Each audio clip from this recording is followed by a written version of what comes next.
और उसमें बहुत अधिक निवेश की संभावनाएं मैं देखता हूं। और ये ऐसा क्षेत्र है जिसमें हर स्तर के लोग कमाते हैं। गरीब से गरीब आदमी भी कमाता है और बड़ी बड़ी होटल वाला भी कमाता है। हर कोई इसमें कमाता है और हमने टूरिज्म के हम बल देना चाहते हैं। बहुत पोटेंशियल है। आज जो इंफ्रास्ट्रक्चर के क्षेत्र खुले हैं, इसका फायदा इसको मिलता है। एयरवे हो, रेलवे हो, हमारे एक्सप्रेस वे हो, ये हमारा यातायात जितना बेहतर हो और हमारा डिजिटल कनेक्टिविटी का जो काम है, ये इसके लिए एक बहुत बड़ा पॉजिटिव ग्राउंड तैयार कर रहा है और जिसका फायदा मिलने वाला है। और जो वोकल फॉर लोकल और रीजनल टूरिज्म, इसको एक बल देने का काम है। साथियों, अब दुनिया एक नए युग में प्रवेश रही है। जिस समय औद्योगिक क्रांति हुई, उस समय हम गुलामी के दौर से गुजर रहे थे। तो औद्योगिक क्रांति का जितना फायदा लेना चाहिए हम नहीं ले पाए। अब एक नया युग शुरू हो रहा है, हरित युग, ग्रीन एरा। भारत के पास बहुत संभावनाएं हैं इसका नेतृत्व करने की और हम इसके लिए आने वाले दिनों में ग्रीन हाइड्रोजन की बात हो, ग्रीन एनर्जी हो या ग्रीन जॉब्स हो या ग्रीन मोबिलिटी हो, इन सारे विषयों को हम इतनी तेजी से आगे बढ़ाना चाहते हैं ताकि इस हरित युग का नेतृत्व दुनिया में भारत का सामर्थ्य सिद्ध कर दें, ये हम चाहते हैं। साथियों, इसी सिलसिले में इस 5 जून को जब पर्यावरण दिवस था, 4 जून को नतीजे आ गए थे, तो उसी दिन मेरे मन में एक विचार आया कि कार्यक्रम 5 जून को हमने आरंभ किया, एक पेड़ मां के नाम। हर किसी को मां के प्रति श्रद्धा होती है और मैं भी देशवासियों को कहूंगा कि आने वाले समय में कभी आपकी माताजी का जन्मदिन हो, क्या कोई और शुभ दिन हो, अपनी मां के नाम पर एक पेड़ लगाइए और मां जीवित है तो साथ लेकर जाइए, उनकी फोटो आप सोशल मीडिया में अपलोड कीजिए और मां नहीं है तो उनकी फोटो रख करके एक पेड़ लगाइए और वो अपनी मां का भी सम्मान होगा और धरती मां की सेवा होगी। हम इन 2 माताओं की सेवा करें।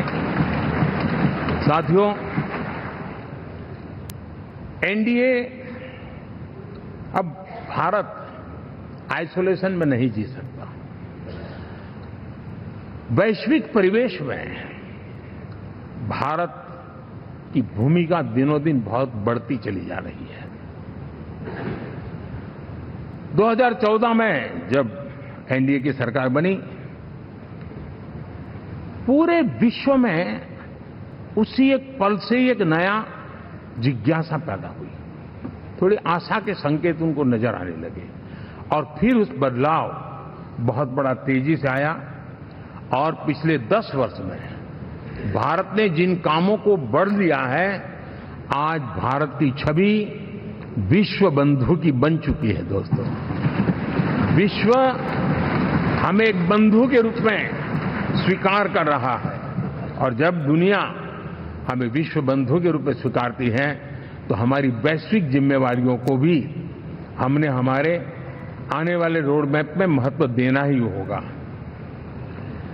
और भारत की सफल विदेश नीति ने अच्छे परिणाम भी दिए हैं।